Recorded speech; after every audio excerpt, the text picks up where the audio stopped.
কি করবেন টাকা দিয়ে? যদি কবর নিয়ে যেতে পারেন, আখেরাতে কাজে লাগে, তাহলে তো একটা ব্যাপার ছিল। তা তো পারবেন না।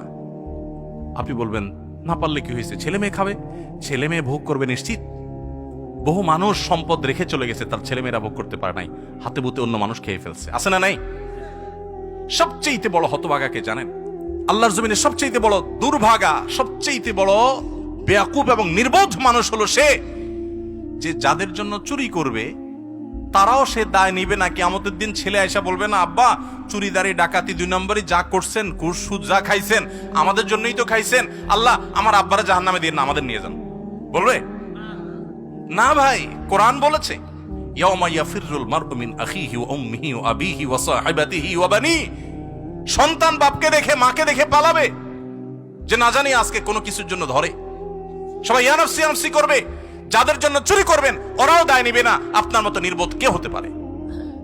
সন্তানকে চুরির সম্পদ দিয়ে বড় করবেন না, সততা দিয়ে বড় করেন।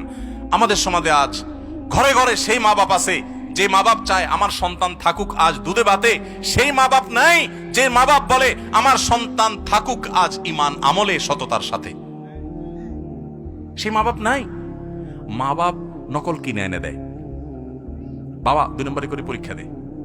যেই মা বাপ সততা শিখাবে, সততার সংকল্প করাবে, সেই মা বাপ চুরি শিখাচ্ছে। এজন্য সমাজের রন্ধ্রে রন্ধ্রে, খাঁজে বাজে, কোনা কাঞ্চিতে সর্বত্র দেখবেন চোর আর চোর উৎপাদন হচ্ছে, দুর্নীতিবাজ উৎপাদন হচ্ছে।